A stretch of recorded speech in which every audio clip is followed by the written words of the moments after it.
मेरी मैं आप उनके पास कमेटी का सहयोग करें तो आप जो निर्णय लोगे वो निर्णय आप हमेशा प्राप्त होते रहेंगे। लेकिन हम जब भी मीटिंग करते हैं आपको सूचना करते हैं हम 100 आदमियों को और आगे हमें 10 आदमी, तो वहां हमें बहुत भेद होता है। आप थोड़ी जागरूकता दिखाएं। सभी वक्ताओं ने अपने अपने विचार व्यक्त किए। थोड़ा सा मैं भी समाज के बारे में जो मेरे पास अनुभव है, मैंने देखा है शिक्षा से बढ़कर के संस्कार है। यदि माँ बाप ने बच्चों में संस्कार दे दिए तो बहुत बड़ी शिक्षा प्राप्त करें। संस्कार सबसे बड़ा, यदि माँ बाप के संस्कार बच्चा बच्ची में है, जो आज हम समाज के अंदर कुरीतियां ले रहे हैं कि रिश्ते टूट रहे हैं। हमारे 5-6 आदमी की टीम है, मैंने एप्लीकेशन का हम निस्तारण करते हैं, यानी संबंध टूट रहे हैं, रिश्ते खत्म हो रहे हैं, रोज की पंचायतों की एप्लीकेशन आती है। ये केवल माँ बाप के संस्कारों का प्रभाव है। तो मेरा बुजुर्गों से, नौजवान साथियों से अनुरोध है कि आप बच्चों को ऐसे संस्कार दें। आपने यदि बच्चों को संस्कार देंगे तो बहुत बड़ी शिक्षा देंगे। शिक्षा की मिट्टी में आप बहुत आगे आ चुके हैं। हम तक पढ़ते थे वो समाज के 2-4 कर्मचारी नजर आते थे। आज हम सब हमारे साथियों को बराबर देखते हैं, हमारा कद से सीना ऊंचा होता है। हम सभी शेयर करें लाइव को। ऐसी और हमने कर्मचारी संघ भाई मुख्यमंत्री जी ने कही थी कि भाई उस कर्मचारी संघ हमारे बैठे टीम को भी जोड़ा जाए। हम निश्चित आपके सुझाव को स्वीकार करते हैं, आपको भी हम शामिल करेंगे। तो उसमें हमने सब राउंड लिस्ट तैयार की, तो हमारे भोपाल विधानसभा क्षेत्र में 400 कर्मचारी है। आप देखिए कितने गर्व की बात है, आज हमारा समाज कितना आगे बढ़ चुका है।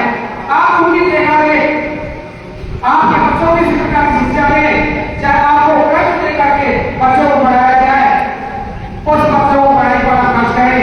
और जब बच्चा आपको पढ़ने करके कामयाब हो गया तो आपका घर ऑटोमेटिक आगे बढ़ जाएगा। और जिस बच्चे ने मेहनत करने में आर्थिक कमी के कारण यदि पढ़ाई छोड़ी हो, तो हमने भी कर्मचारी संघ ने पहले ही अपनी क्षेत्र में घोषणा की थी कि ऐसे बच्चे को हमें कर्मचारी संघ को वोट दें, हम उसकी पढ़ाई का पूरा खर्च उठाएंगे। लेकिन आपका हमसे कोई भी महाराज ने बेटा आगे नहीं, हमें बहुत खेद है। इस प्रकार के होनहार बच्चों को हम प्रोत्साहन आगे बढ़ाना चाहते हैं। तो आपसे हमारा यही अनुरोध है कि आप समाज के अंदर बच्चों को पढ़ाई पर ज्यादा ध्यान दें, संस्कारों पर ध्यान दें, तो आप निश्चित आपके घर की उन्नति होगी। और आप जो आप 400 की जगह 800 कर्मचारी की मांग होगी, कर्मचारी को दिन प्रतिदिन हमारी संख्या बढ़ती जा रही है, ये आपकी जागरूकता का परिणाम है। तो मैं आप जो सभी दूर दराज से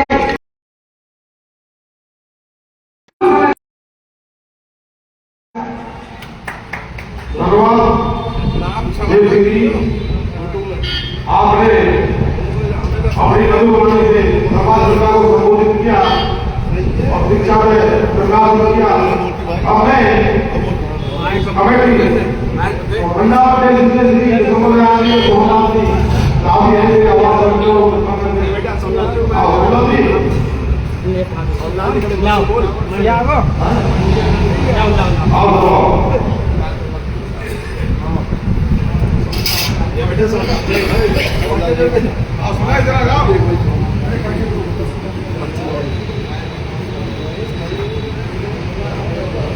आज की इस सभा के अध्यक्ष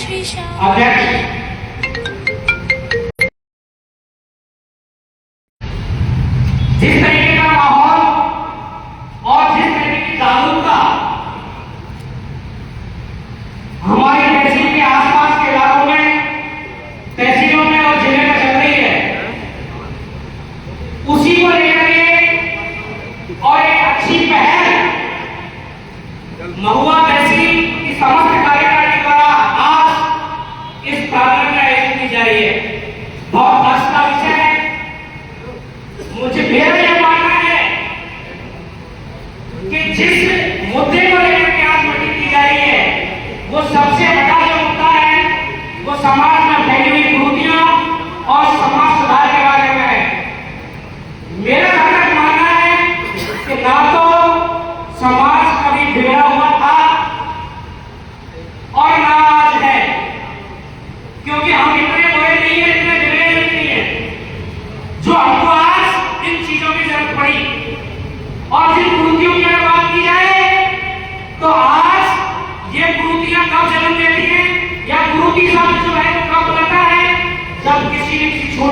बुराई की बात स्टार्ट होती है, तब वो जाकर लंबे समय बाद एक कुरीति हमारे सामने बन जाती है।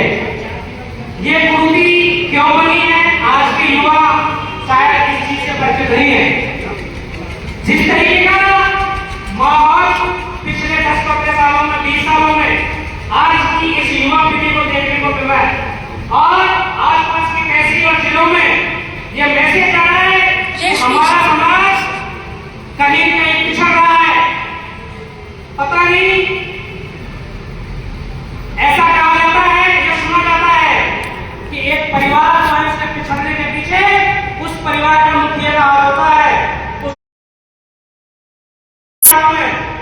इन बुराइयों की तरफ, इन समाज सुधार की तरफ पड़ गई हो।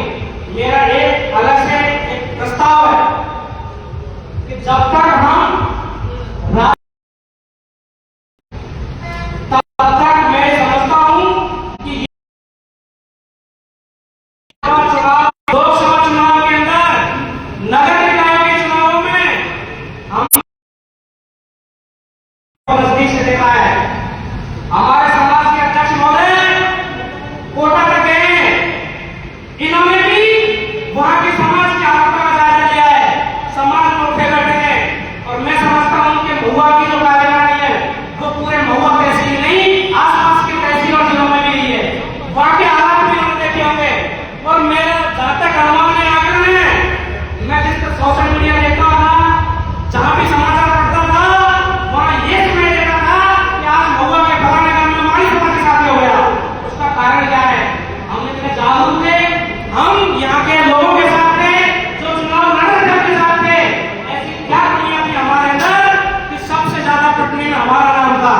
तो मैं ये समझता हूँ कि वो ताकत भी बनो, वहां तक भी पहुंचने का प्रयास करो कि क्यों ना आने वाले चुनाव जो नगर निकाय के हैं, ग्राम पंचायत, पंचायत समिति, जिला परिषद के चुनाव आने वाले हैं, उनमें जो लोग, जो समाज बंधु, जो पदाधिकारी बाहर तक गए, जिनकी ऊपर तक पहुंचे, वो अपने अपने गांव, अपने अपने ग्राम पंचायत में जो काबिल आदमी है उसको टिकट दिलवाओ, उसको वहां की जो पंचायत है उसको मुखिया बनाओ, चुनकर के भेजो, ताकि हमारी बात भी अगर कोई रखने वाला है तो इन समाज सुधार के कामों की बात सरकार में जब तक करोगे तब तक कोई सुनने वाला नहीं है। हमको हमारे गुरुजी रोज पढ़ाते हैं स्कूलों में कि बेटा ये करना चाहिए, ये करना चाहिए, बच्चा पढ़ता भी है। लेकिन मैं ये समझता हूँ, मेरा मानना ये है कि उस पढ़ाई के साथ साथ अगर हम हमारी बात सरकार में रखेंगे तो अच्छी तरह मिल जाएगी। और जिस प्रकार का ये माहौल पिछले चुनाव में देखा गया था, कहीं कहीं उससे बचेंगे।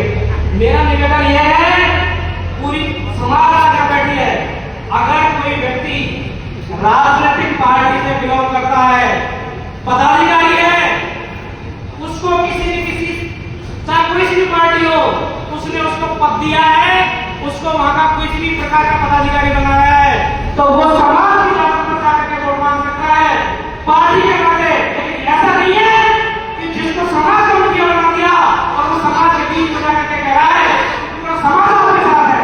क्योंकि यहाँ पर बीजेपी के जो लोग होते हैं समाज में, कांग्रेस के भी लोग होते हैं, बसपा समेत नजरिए लोग के साथ होते हैं। तो ऐसा नहीं है कि समाज को आप वहां जाकर के उसके सामने रख दो कि मेरा समाज तन मन धन से आपके साथ में इस तरीके का वादा समाज